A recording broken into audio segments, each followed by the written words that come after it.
Well, hello there, humans, hippies, earthlings, whoever you are, whatever you're doing, whatever you're lucky enough to be doing it too. I'm Bushka, I'm Blitz, and I am so happy, so excited, so privileged to be back here with you humans, talking tanks, talking rubbish, telling stories, and living the dream.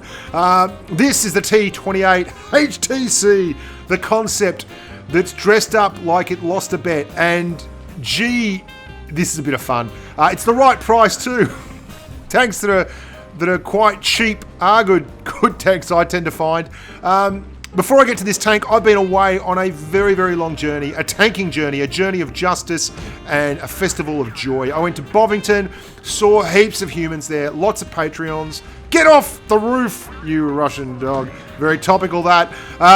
Saw heaps of Patreons, saw heaps of subscribers, saw heaps of tankers, and saw heaps of tanks, and that was great fun. And then I finished up and went for a bit of a family holiday with wife and kids in tow, and gee, wasn't that a crackerjack time to be had by all. But you know what it's like when you love doing something, you miss it, and I love talking to you clowns about tanks. And I missed it, and I'm really, really stoked to be back. I'm really, really, really happy to be back here talking to you idiots instead of by a pool in Bali, sipping a coffee and having whatever the maitre d' was going to whip up for dinner that night. So that shows you just how much I like you humans. I'm going to knock that bossa music off in a sec, but before I do, little heads up on what's coming up on the channel. I've got lots of videos dropping. I'm going to be doing some more live streams. There's some huge news coming up for me very, very soon, and I'll let you all know what it is when I get the opportunity to. Don't think I'm being overly secretive there. I'm just being a bit of a tease. There are some things coming up that I want to talk to you about and I'm really excited about. I've heard the rumors too about HESH getting the butt and getting the ass. If that's the case, I will be releasing a video saying, what are you doing? Don't be a clown. HESH is really important. But let's take a look at the T28 HTC. You can see my good mate Slowzy there, very helpful human. That's the T28 as seen from the gun of the Tiger One. Just a happenstance, I chose the same gun as my good mate Huge Ass, who also did the video, because it's a really good gun and it's on a heavy tank. And you can see that angled up there, the tank is brilliant. It has a massive problem with side boob. A lot like me when I was eating too many pies and pizza. Side boob can be an issue for all of us. And you can see the boob on the side there, either side of the gun, that little thing. That is only about 100 millimeters of armor, and it's pennable by everyone. If you over-angle this tank as well, you can see the area just below that mudguard there, that freedom-loving American mudguard, is also pennable. But if you angle it up, you'll be fine. Up to about 200, 195 millimeters of penetration, you'll be fine.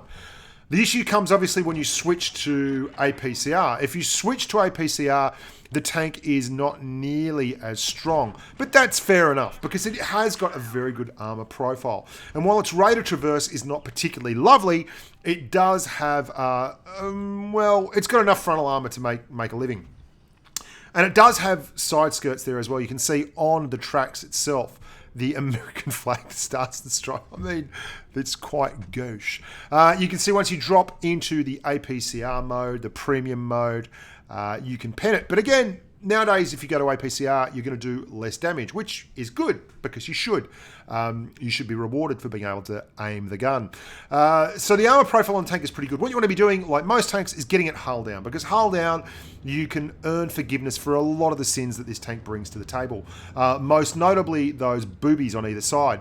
You want to angle up and post hard because your gun does actually have a lot of traverse.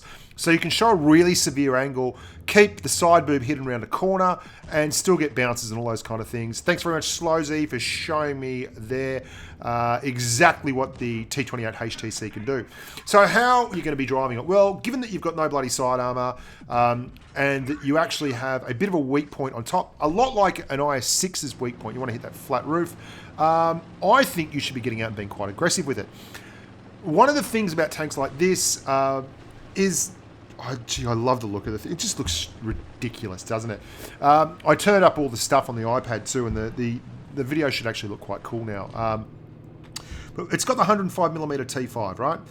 Nearly 6 rounds a minute when all the bells and whistles are put on it, with 181 mils of pen and 224 on your APCR, which is great. And that's 310 damage per alpha strike, which again is a pretty solid number at tier 7. You can get your 400 alpha tanks, and you will get those 400 alpha tanks. But for a tank that's this mobile, now I say mobile with a big inverted commas, air quotes, because it doesn't actually have huge traverse numbers. You can buff the traverse quite considerably if you put some money and spare parts in it, up to about 22 degrees. What it does have, though, is a pretty handy level of acceleration. It's got an engine that's over 1,000 horsepower, and that's a lot. That's a lot for a tank of this size. So even though it only goes 29 kilometers an hour, it gets there fairly quickly for a tank this big. And despite the fact the gun was not particularly strong, with only 0.367 dispersion with all the buffs, I found it handled and hit pretty well, which was a big surprise for me. At that kind of rate, didn't think it was going to hit nearly as well as it did. Now, it is not the greatest tank in the world. I won first 6 games in a row, and I thought, yeah, mate, this thing must be the most amazing tank ever. And I think what happens with this tank, particularly with a lot of new tanks, is when people don't know a tank, they don't know the hit skins on a tank, they don't know the weak points of a tank, they tend to hit poorly. Like if you looked at this tank and you saw the side boob on the left and the right, you'd be forgiven for thinking that maybe they weren't modeled, they weren't hit skin modeled, and because of that you wouldn't shoot them straight away. Or you just panic because, you know, it's a pretty big tank and it's coming towards you and it hurts a lot when it presses the bang button. But you'd be wrong. Very, very easy to hit. So you can see how I'm posting or always angling and only ever giving them a shot at one of those side weak points. Well, that's pretty important, because what that'll do is limit the amount of available space for them to hit. There you go, that AMX M445 doing the right thing, turning away. I'm giggling and jiggling and wiggling because I ate too much on my Bali trip. No, just joking, just saying things that rhyme. Gee, I saved this T20's bacon, but he did the right thing too. The colour scheme is just glorious. Like I find it absolutely offensive. Like, it's terrible, but it's so bad it's good, if you know what I mean. And it's a lot easier to handle a colour scheme like this if you manage to get a tank for free.